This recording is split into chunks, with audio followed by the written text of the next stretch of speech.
Eu já te conheço, né? Mas como tem pessoas que não te conhecem, eu gostaria de começar pedindo que você se apresente, me fale a sua idade, de que cidade você é.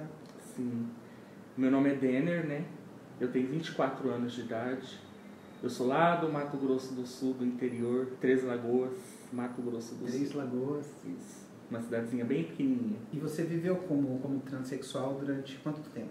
Durante 7 anos da minha vida eu vivi como transexual. Na adolescência, né, a gente começa A se sentir diferente? a se sentir diferente, falar assim, mas o que está acontecendo, né? Apesar de que na infância eu já tinha os pensamentos bem peculiares, assim, e eu falava, mas, meu Deus, meu pai vai me matar se eu for assim. Porque ele odiava, sabe? Ele falava pra mim com tanto ódio. E aí eu falei, meu Deus, mas eu me identifiquei com isso. Mas aí chegando na adolescência, que foi a fase onde eu perdi minha avó, eu comecei a lidar comigo mesmo, né? Sim. E foi quando tudo começou a acontecer. E com quem que você achou que poderia haver essa mudança, essa transformação? Qual foram as suas referências? Quem foi o seu referencial de transexualidade? Sim, eu tive contato com algumas travestis e transexual da minha cidade, que eu me aproximei bastante, né? Inclusive teve uma que foi a que me tratou hormonalmente, né? Ela pegava os hormônios para ela e me dava um pouquinho. Então ela foi me dando as dicas, foi me dando quais as injeções que eu deveria tomar, quais os comprimidos. E eu também comecei a ouvir muita música pop, essas coisas que fascina, né? E eu via aquelas mulheres exuberantes, eu falava, eu queria ser igual a elas. E aí tinha uma cantora que, inclusive, o nome, né, que eu tive foi de uma cantora que eu era extremamente fã. E aí veio dessas pessoas, assim, que foram as que se relacionaram mais lá da minha cidade. E quando você viveu como transexual, tendo um pai, por assim se dizer, machista, qual que foi a reação dele de saber que o filho tinha virado antes uma filha? Sim. O meu pai foi até engraçado, porque eu achei que ele realmente ia quebrar minhas pernas, porque ele falava que se eu virasse isso, ele ia quebrar minhas pernas, ou ia me matar, que isso não se faz, isso não é escória, onde já se viu.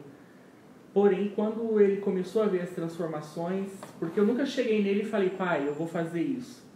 Eu comecei a fazendo devagarzinho, tomando hormônio, começando a usar roupa feminina, e ele foi levando, até que quando foi ver já estava assim. E isso quebrou ele no meio, né? Porque assim, ele começou a ver que aquelas pessoas o qual ele julgava tanto, era uma pessoa como qualquer outra que precisava ser amada, que precisava ser respeitada, que precisava de carinho, de suporte, e que quem faz a obra é o Senhor, né? E ele te deu tudo isso? Não, no começo não, foi bem difícil. Ele fingia que nada acontecia, sabe? Sim. E dentro de casa eu fui tratado como um homem, né? Lá fora todo mesmo mundo na me identidade feminina. Isso, lá fora todo mundo me respeitava, mas dentro de casa eu era tratado como um homem. Isso te incomodava? Me incomodou no começo, mas depois eu entendi que é complicado também pra ele. Eu tenho que entender o lado dele também. Sim. Você entendeu? E o relacionamento com a sua mãe? A minha mãe é o amor da minha vida. Ela, em todo momento, ela não aceitava. Ela deixava claro isso, que pra ela isso não estava correto. Mas em momento algum ela me abandonou, ela deixou de falar como eu queria. Ela era a única pessoa que em casa me chamava pelo nome social, né? Então assim, ela chorava, né, no quarto sozinha, mas quando estava comigo ela sempre demonstrou assim força para poder estar do meu lado. A minha mãe foi. E sua mãe é uma mulher de fé? A minha mãe é uma mulher de fé. Minha mãe é uma mulher de fé. Sempre foi, ela deu uma afastada, mas hoje, graças a Deus, ela está bem nos caminhos do Senhor, buscando cada dia mais.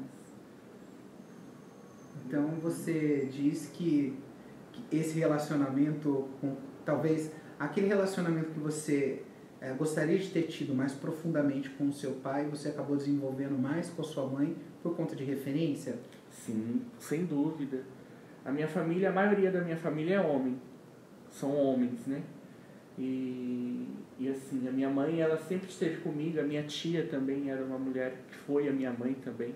Eu sempre me dei melhor com elas, porque da nossa casa, a gente é muito ignorante. E por ver certas coisas em casa, ainda quando criança, brigas e coisas que foram complicadas para uma criança ver, né? Então mexeu muito comigo. É muita coisa, assim, né?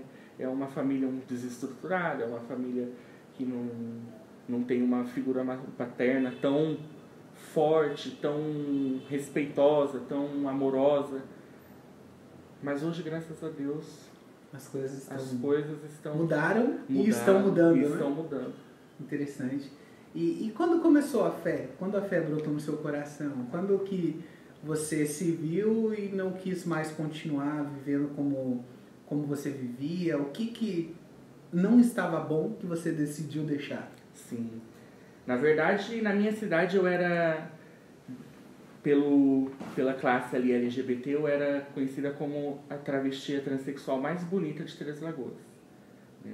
Tinha um corpão, tinha o cabelo bonito, tinha o rosto, tudo, era tudo muito bonito. E eu construí um império com isso, porque a minha vaidade, eu era uma pessoa com a vaidade lá nos céus. Então eu amava isso. Ou nas trevas, né? Exatamente. É o mais correto a se dizer.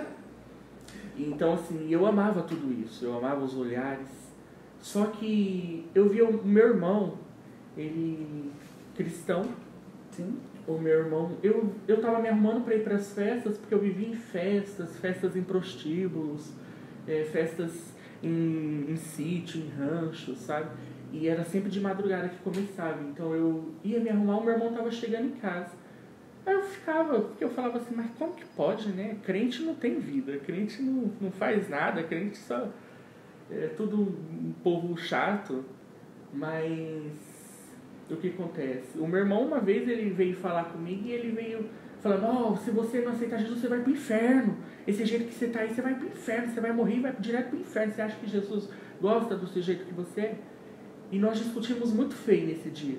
Até porque eu achava que Jesus, eu nasci assim. Falei, não, eu nasci assim. Esse sentimento, como que pode? Desde criança, eu nasci assim. E Jesus, ele me ama do jeito que eu sou e eu sou abençoado assim. E depois desse dia, ele ficou um tempo sem a gente conversar a respeito disso. Mas ele começou a me tratar diferente. Ele começou a me amar. Aí ele começou a dar o amor, atitudes de amor, em vez de falar com agressividade. E a gente começou a ter um relacionamento mais de intimidade, sabe? E foi aí que eu comecei a questionar ele sobre Deus, sobre o que ele achava, como que era. E aí começou tudo acontecendo, através do meu irmão ministrando na minha vida, com muita sabedoria.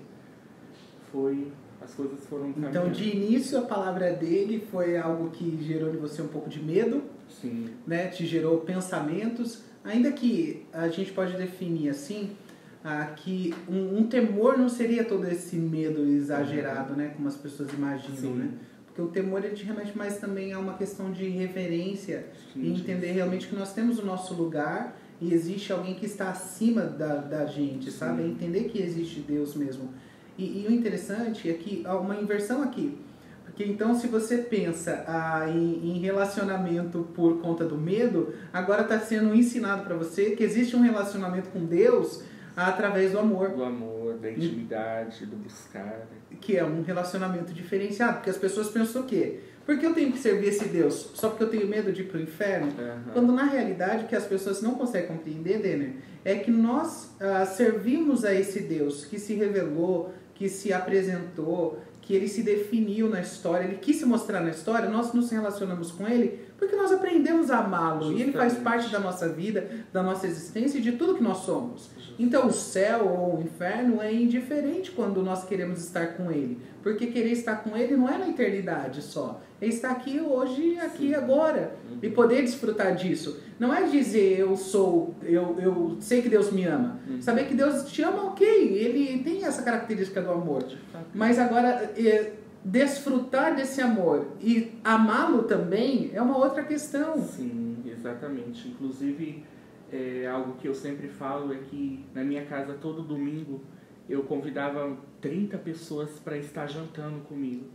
Porque chegava o final de semana, eu me deitava para dormir e era terrível. Porque eu me deitava e sentia um vazio muito grande. Eu sentia que parece que eu ia morrer. Era uma depressão muito grande, assim, era algo que mexia muito comigo e me incomodava demais. E eu estava rodeado de pessoas. Mas mesmo assim, quando todas iam embora, eu ficava, meu Deus. Só que hoje, depois que eu conheci ao Senhor, depois que eu me entreguei ao Senhor, na maioria das vezes eu estou em solitude, eu estou sozinho, eu estou com os meus pensamentos levados aos céus, ao Senhor. E eu nunca estive tão bem, eu nunca estive tão cheio da presença do Senhor, assim, que lança fora todo o medo, que lança fora todo esse buraco que há dentro, sabe? Esse buraco que só é preenchido com a presença de Deus, através do seu Santo Espírito. E quando foi o momento da mudança geral, né? Quando foi o momento da conversão, dessa mudança de pensamento, dessa mudança de vida? Sim. A princípio, o Senhor começou a falar comigo porque o meu irmão falou assim: olha, você tem tantas questões, você me questiona sobre tantas coisas. Por que você não começa a orar ao Senhor em relação a tudo isso que você me pergunta? E outra, pega uma Bíblia e começa a ler, porque eu gosto muito de ler, né? E o meu irmão falou assim: pega a Bíblia e começa a ler ela. Sem nenhum tipo de propósito, só ler. E o Senhor, ele vai falar com você, pode ter certeza disso. E a partir daí eu comecei a falar, vamos ver, né? E aí eu fui começar a ler, fui começar a orar. E as coisas começaram a ficar diferentes. Porque eu ia me maquiar para sair, eu me olhava no espelho e eu me incomodava comigo mesmo. Falava, mas o que está acontecendo? Lá dentro de mim algo falava assim, por que você está fazendo isso? Não é isso que eu tenho para você. Mas eu tentava de todas as formas não ouvir. Porque eu sabia que aquilo ia ser muito forte e ia doer demais. E eu não sei se eu estava preparado para isso. Eu não sabia. Mas, a partir do momento que você conhece a verdade, a partir do momento que ele se apresenta e que você conhece esse amor, que você vai sentindo esse amor cada vez maior, eu falei, não, eu não posso dar as costas para isso. O meu irmão me falou que ele ia se apresentar a mim e ele se apresentou. Que hoje eu preciso saber o que ele quer, porque até hoje eu vivi o que eu quero. Mas eu não estou aqui para viver o que eu quero para mim. Eu estou aqui para ser servo, eu estou aqui para ser amado, para ser filho, não só uma criatura, sabe? E as coisas foram mudando, eu fui parando, foi me incomodando as minhas maquiagens, foi me incomodando o meu cabelo, foi me incomodando as minhas roupas.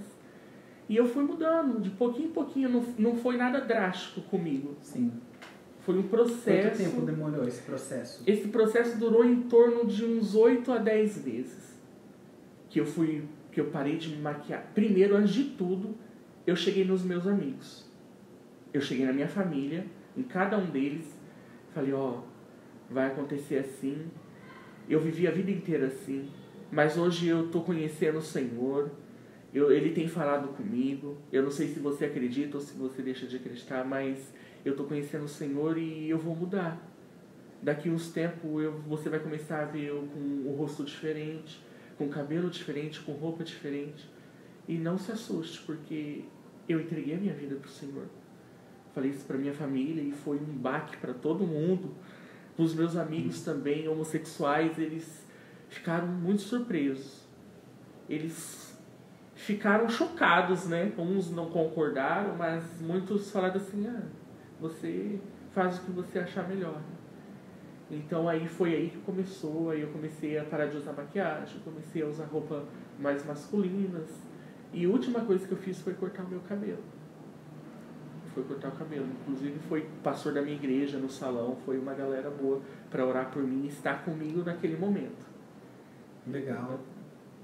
E agora você está indo pro, vamos dizer assim, né? Pro último momento, tem alguma coisa ainda que falta, né? Deixar de te incomodar, né? Sim. Porque ficou algumas consequências. Sim. E você está aqui para isso, né? Sim. Você está prestes para fazer uma cirurgia? Nós estamos, não? Nós estamos. Estamos prestes a fazer isso, né? Hoje é segunda-feira, dia 17 de junho. E amanhã, dia 18 de junho, vamos estar ali, né? Para poder fazer essa última passagem, né? Esse último período. Com a graça de Deus, Deus nos auxiliou e você tem esse percurso para fazer. Como que está o coração? Eu estou muito feliz, muito feliz. Eu entreguei tudo para o Senhor, né? Falei, Deus, a minha vida é do Senhor, eu não tenho condições, eu não sei como é que vai ser, mas eu sei que o Senhor é quem está comigo, é o Senhor quem vai à frente. Então, assim, eu fiquei muito feliz quando surgiu, né? Porque foi através de uma amiga minha porque ela sabia que me incomodava muito, né, por conta da questão do tratamento hormonal, foi desenvolvido um seio em mim. Uhum. E me incomodava muito, até porque eu gosto muito de fazer exercício físico e eu fiz de tudo para tentar voltar ao corpo mais masculino possível. Uhum. Né? Então, e começava a doer demais e não perdia e ficava... E aí ela entrou em contato, foi ela, a Olivia, uma amiga minha, ela entrou em contato com o pastor Anderson através de um comentário e ele viu. E aí desenrolou se prontificou. E hoje nós estamos aqui, amanhã é dia de entrar na sala de cirurgia para a honra e glória do Senhor Jesus. Eu vou te desejar boa sorte. E eu também vou te desejar boa sorte. Você tem uma ótima cirurgia, tenho Amém. certeza que pessoas podem se identificar com o que a gente conversou aqui, né? Sim. É inevitável que isso aconteça. E a gente quer gerar essa identificação, né? Sim. Que as pessoas entendam que existe uma vida além da transexualidade, existe uma vida além também da homossexualidade, né? Nós acreditamos que há a possibilidade de viver uma nova vida. Sim. Só não há possibilidade de viver novas coisas uma vez que você morreu. Se morreu, não há essa possibilidade, mas hoje a gente encontra essa força, né? Jesus nos deu essa capacidade hoje, né? Eu digo sempre que é muito engraçado algumas coisas, mas é muito real. Aquilo que você não pode dizer não, você é escravo. Então hoje a gente consegue olhar tanto para a homossexualidade, para a transexualidade e dizer não, porque nós não somos escravos disso. E é muito engraçado, né, que as pessoas querem muitas das vezes comparar. Você consegue mudar a cor da sua pele, né? Mas as pessoas infelizmente não conseguem entender que a cor da nossa pele é biologia e a nossa sexualidade é comportamento. Marcelo Messa. Eu sei, né, o seu nome, sei da sua história, sei de tudo que você viveu, tem vivido, né? E vai viver, eu acredito que vou participar disso também. Sim. Mas então, eu queria que você se apresentasse, falasse o seu nome, a sua idade, a sua cidade, para que as pessoas possam te conhecer também. Então, meu nome é Marcelo, né? Eu tenho 27 anos, sou da cidade de Rondônia, Porto Velho. Marcelo, você viveu a transexualidade, né? Sim. Você passou quantos anos na transexualidade? Então, eu passei 11 anos, né? 11 anos. Comecei com 16, né? E com 17 anos, né, eu caí na droga, na pedra, né? No crack. No crack. Muito novinho, né? Muito novinho. Assim que eu conheci a rua, né, através de outros travestis, né, que me levaram, até então eu não conhecia, só tomava hormônio e ficava em casa. Tinha uma vida normal, assim, digamos, né? Mas você começou a tomar hormônio? Como você descobriu o hormônio? Eu não me recordo bem, assim, como que eu descobri, né? Eu sei que tudo assim aconteceu depois da perca que eu tive da minha avó, né? Que gerou ali uma certa revolta, né? E eu decidi realizar aquele desejo que eu tinha no meu coração, né? Que era se tornar uma mulher, se tornar um travesti, né? E a partir daquele momento, dessa idade, eu comecei a tomar hormônio. Fui na farmácia, tomei o primeiro hormônio e dali eu comecei. Você não nasceu desse jeito, você está dizendo, ou você sempre se identificou assim, você acredita, né, que isso possa ser algo que uma pessoa desenvolve a partir do seu nascimento? Então, eu acredito que esse sentimento gerou em mim a partir dos 7 anos, né? As outras crianças um pouco maiores que eu, né, abusavam, né, ameaçavam. Aqui você está falando de um relacionamento sexual precoce, né? Isso. Mas agora, com essa idade, você se olhava, se via uma menina, uma mulher em si, ou você se via simplesmente um garoto homossexual, né, que ou despertou em você uma homossexualidade, que fez com que você sentisse desejo por homens, talvez mais acolhimento, né? Eu tinha o desejo mesmo assim o sentimento que eu era uma mulher mesmo. Não tinha o pensamento que era de ser menino, mas sim se vestir de mulher. Entendi. Eu não vou correr muito o assunto, né? Mas eu poderia dizer assim que ninguém forçou você a ser mulher. Não. Eu já tinha isso dentro de mim. Então já era uma coisa que tinha a ver com como você se enxergava no mundo. Uma pergunta aqui, né? Para você, né? Já tenho feito algumas, mas para eu entender. Porque quando eu olho para minha história, né, Marcelo? Eu lembro que eu não tinha capacidade de me olhar no espelho e me ver quem eu era. Então, até os 15 anos, enquanto eu não fiz a transição, que eu passei, né, do masculino para o feminino totalmente, eu não tinha identidade física mesmo, não conseguia me enxergar, nada era funcional, meu rosto não tinha harmonia, nada parecia que eu não tinha existência, que eu era até aquele momento um fantasma.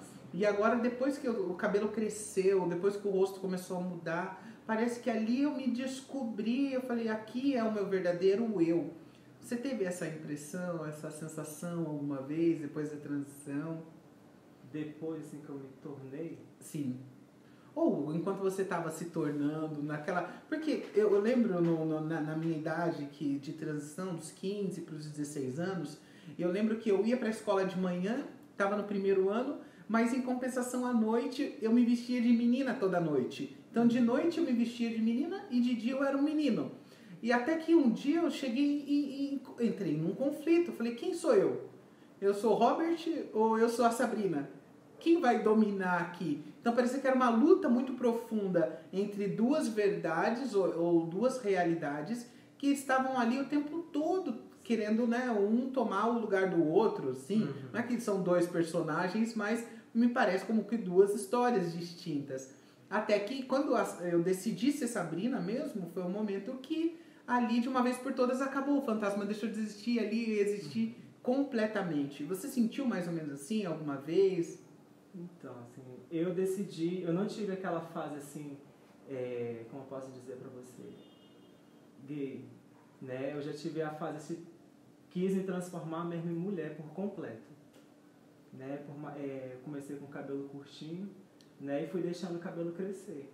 E aí foi aumentando mais aquele desejo. Entendi. E aí você automaticamente teve que ganhar dinheiro. Então, foi. E você foi viver da prostituição. Fui viver da prostituição. E o tempo na prostituição? Hoje, você quando olha para trás, quando você pensa... Existem muitas meninas hoje que a gente sabe estão na prostituição. Quando você olha para tudo isso, se você pudesse dar um conselho ou você pudesse servir hoje de exemplo para as meninas que vivem na prostituição e sofrem com isso, você diria? O que eu diria porque assim, muitos, né, que se encontram nessa vida de homossexualidade, muitos deles têm esse desejo de servir ao Senhor, né? Mas eles têm um medo. E era esse medo que eu tinha também. Mas quando que essa fé brotou no seu coração? De que forma ela chegou, né? Ao fazer de uma forma que você já não quis mais viver do mesmo jeito? Então, né, eu costumo dizer em todos os lugares que o Senhor me dá a oportunidade, né, para mim ir e compartilhar esse testemunho, né, por mais que eu estivesse naquela vida ali, mas no fundo do meu coração eu tinha a certeza que tudo aquilo ali seria passageiro, e foi. E eu sabia que um dia, só não saberia quando, mas sabia e tinha certeza em mim que eu não ficaria velho numa beira de uma esquina me prostituindo. Né? E meus amigos até costumavam brincar comigo, né? Ah, Marcelo, você vai ficar velho numa esquina, o que você vai fazer da vida? Eu falei, não, eu não vou ficar. Quando eu estiver se aproximando da minha certa idade, né, eu vou para a igreja. Aí elas até falaram assim, mas você vai ser pastor? Eu falei, se assim for a vontade do Senhor, sim. Eu fico pensativo, né, porque as pessoas não conseguem chegar a esse entendimento, né, Marcelo, de que a profissão de fé requer também muito esforço da gente. Requereu tudo de você. Sim. Requereu você deixar todos esses 11 anos para trás e entender. Marcelo, eu penso que a gente só deixa para trás o que não está bom. Verdade. Sabe aquele ditado popular, o time que ganha não se mexe? Então, se você mexeu num time que não estava ganhando, é porque esse time não era bom. Então, não foi capaz de produzir no seu coração toda essa satisfação, né? Toda aquela satisfação necessária que você tinha para a sua vida, toda a felicidade necessária para a sua vida. Porque se a gente perguntar quanta dor você sofreu no meio do caminho, e quantas perdas, né, você sofreu no meio do caminho, quantas pessoas que não estão mais aqui, quantas amigas que morreram, né, de forma trágica talvez, né, que a gente perdeu nesse meio caminho. E as pessoas não têm coragem de assumir isso, né? Só a gente que viveu na rua, né, desde pequeno, a gente entende o quanto realmente que a gente olha para a nossa vida e fala, Deus, obrigado pela oportunidade de reviver uma nova história. Né? E você está aqui revivendo essa nova história. Sim. Ainda tem a próxima malha, né? E hoje é dia 17 de junho, amanhã é dia 18 de junho, nós estaremos ali às 7h30 da manhã para realizar essa nossa cirurgia. Estamos juntos nessa, com a graça de Deus, com a ajuda dos irmãos. E é mais um passo, né? Para você afirmar de uma vez, mais uma vez, de uma vez por todas também, o que você é. Você é quem Deus fez você para ser.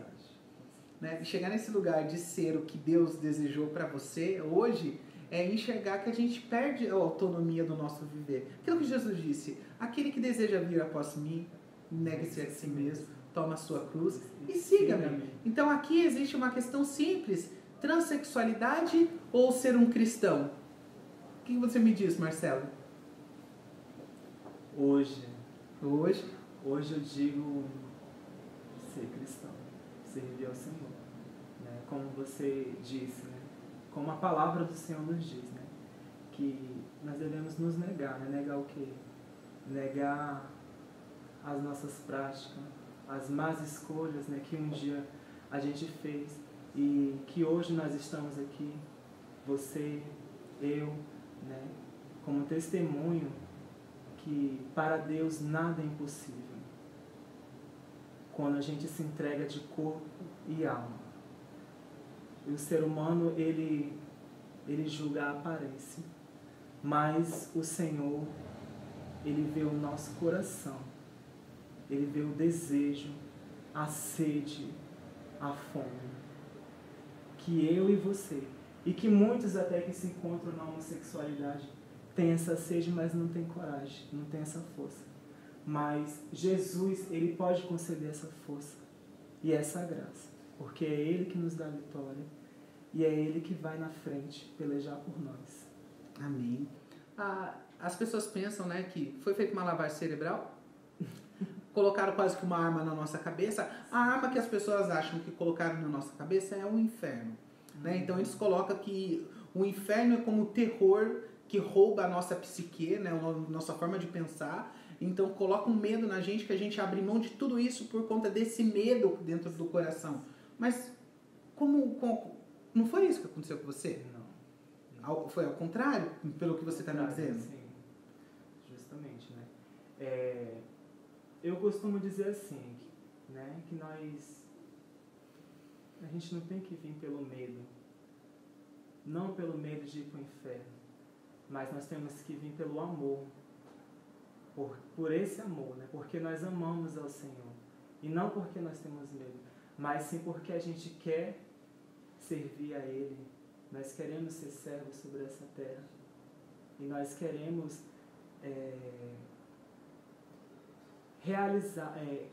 permitir que o Senhor adentre sobre os nossos corações e realize tudo aquilo que Ele tem projetado, né? Que nós não sabemos, mas que somente Ele sabe. Marcelo, e como foi o dia da conversão? Como aconteceu? Cara, foi tremendo, né? Porque eu passei 3 anos me preparando para me converter, sabe? Sempre aparecia alguma coisa, uma viagem, nunca dava certo, né? E a última viagem que eu fiz foi para Uberaba, né, para juntar o dinheiro para me fazer a cirurgia. Só que eu não consegui juntar o dinheiro completo. Eu voltei para minha cidade natal, Porto Velho.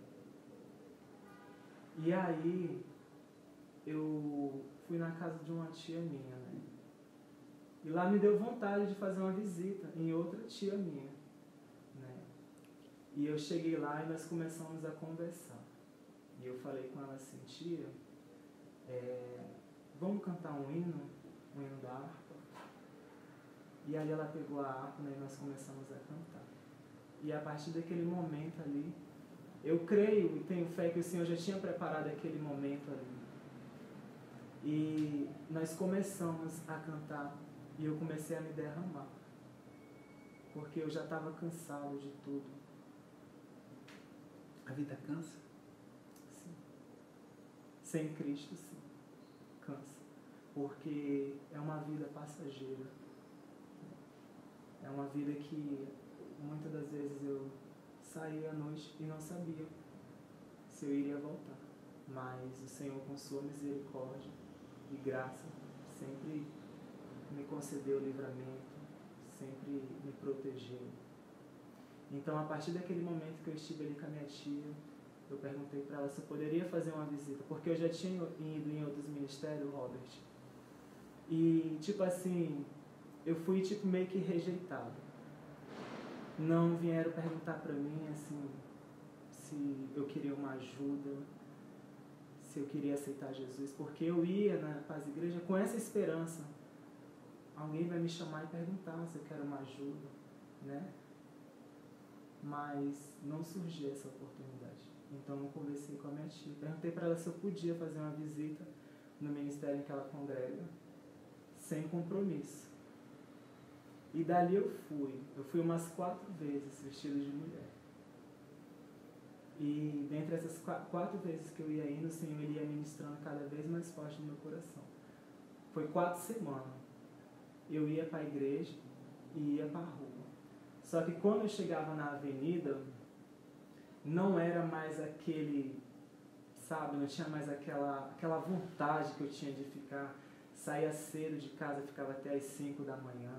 Já era diferente. Quando dava 8 horas, cara, me dava uma dor de cabeça tremenda. Meus olhos latejavam muito. Tipo, assim, creio eu que ali o Senhor já estava falando comigo, falando, vai embora daqui porque eu não te quero mais aqui. Já chega. Né? E no 4º dia que eu fui, o pastor perguntou quem queria aceitar Jesus, né? E eu olhei para minha tia, eu falei, tia, é hoje, né? Aí ela só balançou a cabeça assim, falou que sim. E eu peguei e fui lá diante do altar do Senhor, me prostrei de joelho e aceitei Jesus como meu único e legítimo Salvador. Mas quando eu voltei para casa, passei uma batalha tremenda dentro do meu quarto, só eu e Deus. Eu encostei a porta do meu quarto, sentei na cama, era exatamente umas 5 horas da tarde, E eu falei, Espírito Santo, eu te convido nesse momento para o Senhor sentar comigo aqui sobre essa cama. E comecei a conversar com Deus, né? Falar, Senhor, eu não tenho força, mas se o Senhor realmente tem um plano sobre a minha vida, se o Senhor tem um mover sobre a minha vida, eu peço que o Senhor me conceda essa força, essa graça para me tomar a atitude para eu mudar a minha vida, para o Senhor mudar a minha vida e para o Senhor adentrar dentro do meu coração e fazer de mim tua morada e mudar tudo, tirar tudo que te desagrada.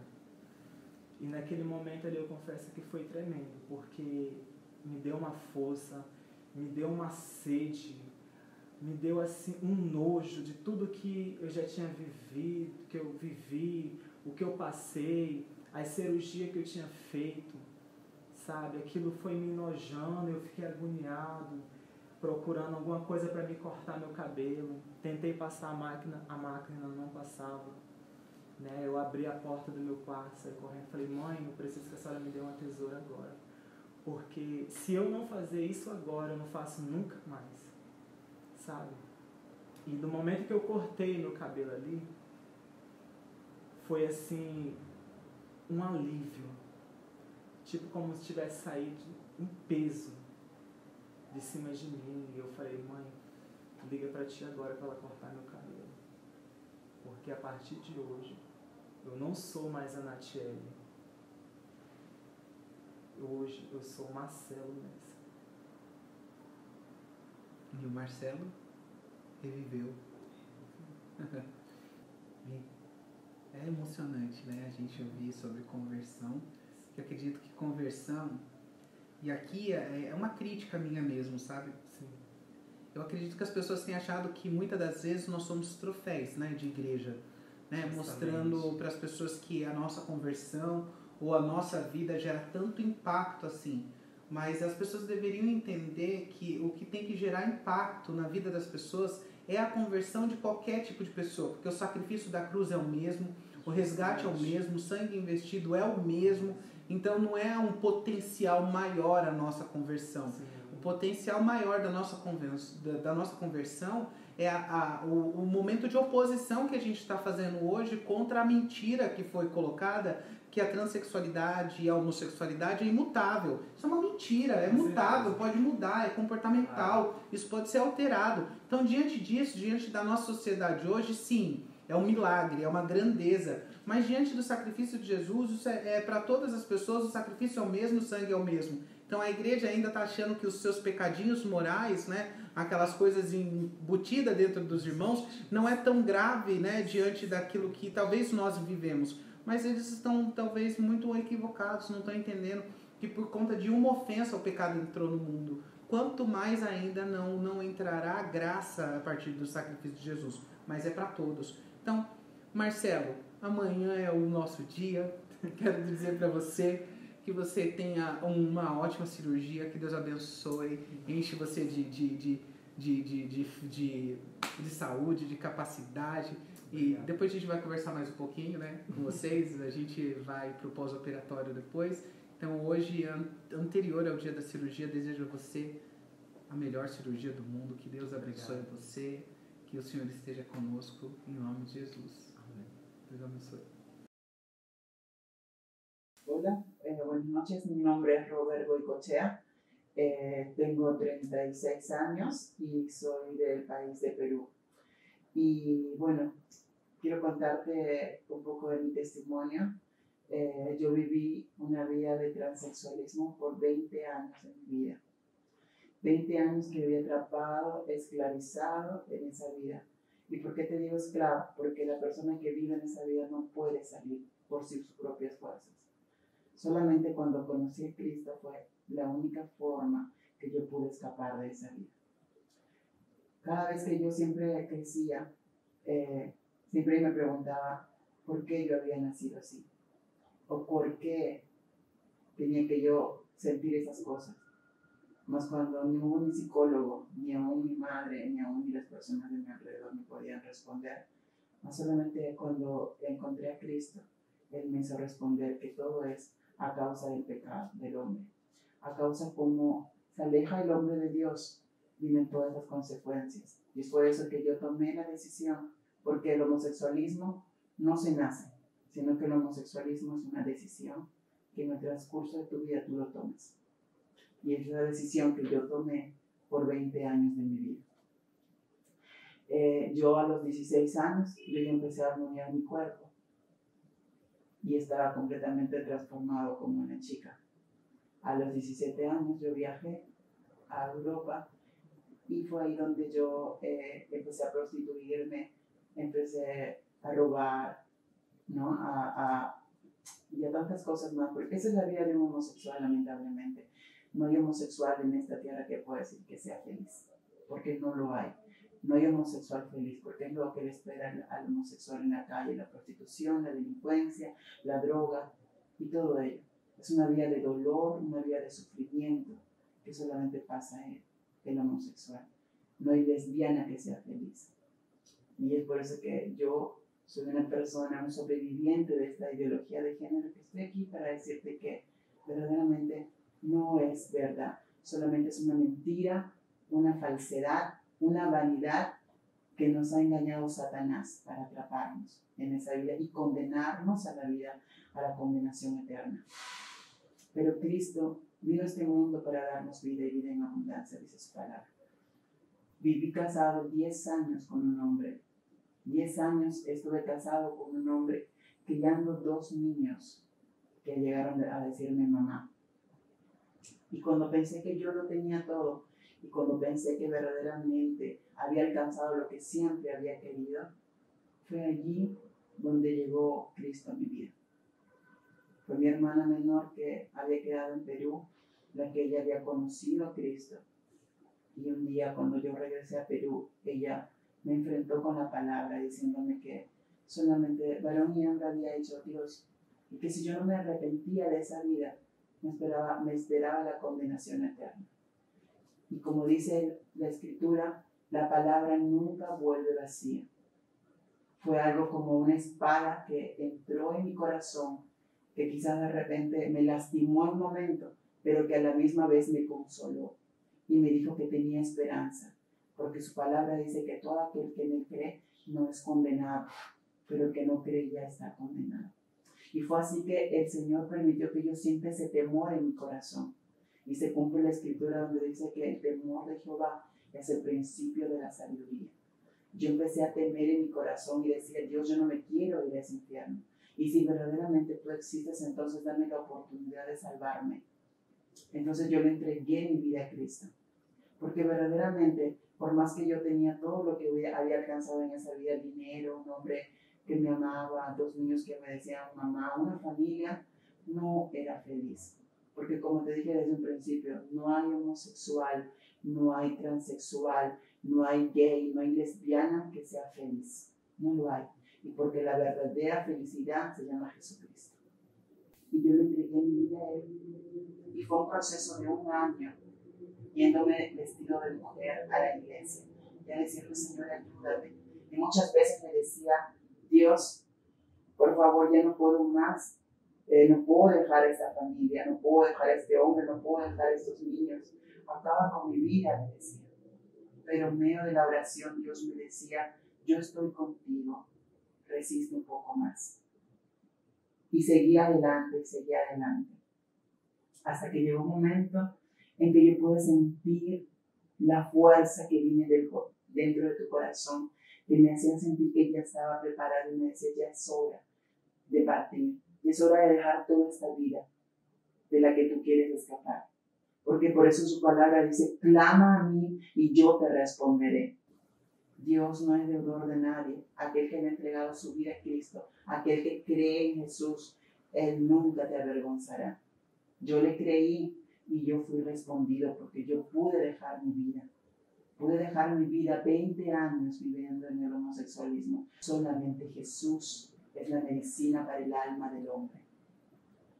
Y fue así que Dios me dio la fuerza y la capacidad para poder dejar esa vida, haciéndome reconocer que yo era pecador delante de Él, pero que su palabra dice que aquel que confesare su pecado, Él es fiel y justo para perdonarnos y limpiarnos de toda maldad. Y yo le creí. Y Él me hizo libre. Un 31 de mayo del 2016, yo regresé dejando toda mi vida, dejando a ese hombre, dejando a esos niños y sin mirar atrás. Y empecé a mirar adelante porque sabía que Jesús tenía algo mejor para mí. Y es así que hoy tengo 3 años por la misericordia de Dios que estoy caminando con Él y pude entender por qué Él me llamó, para ser su testigo, para ser su discípulo, para poder decirle y predicarle al mundo con mi propia vida que hay un Cristo que cambia, que hay un Cristo que transforma, que hay un Cristo que te da la verdadera vida. No la vida que solamente puedes decir que hay en el cielo, sino la vida que comienza aquí, hermano. Y yo sé que Él también quiere hacer lo mismo con tu vida. Yo sé que Él también quiere hacer algo con tu vida. Y aunque lo que tú estás pensando, lo que el enemigo te está engañando en esa mente y te dice que no puedes, solamente cree y veas la gloria de Dios. Y hoy estoy aquí una vez más para glorificar el nombre de Cristo. Tengo, como lo ves, las prótesis todavía que no me las pude sacar porque no tenía el medio suficiente para poder hacerlo. Pero me da para, mi Señor me da para mi pan de cada día, no me quejo. Y soy feliz. Quizás antes habré tenido una mesa repleta de todo lo que yo quería, viajes y mundo y todo. Pero ahora puedo comer un pan y puedo decir que soy feliz. Porque el día que me muera, me voy con Cristo. Y eso es lo que no te da el enemigo. El enemigo te puede dar todo lo que tú quieras, pero te va a cobrar un precio muy alto, que es tu alma en el infierno. Pero solamente la palabra dice: aquel que tiene vida tiene esperanza de salir. Y tú tienes vida.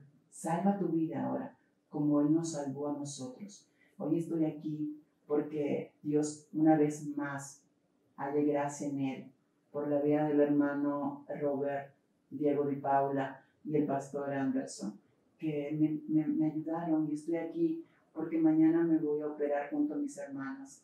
Ellos están haciendo posible todo esto con otros hermanos y verdaderamente puedo ver el amor y la misericordia de Dios a través de la vida de ellos que nos ayudan.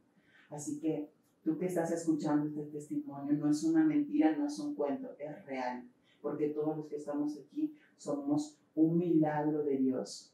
Somos testimonios vivientes de que hay un Dios que cambia y transforma al hombre.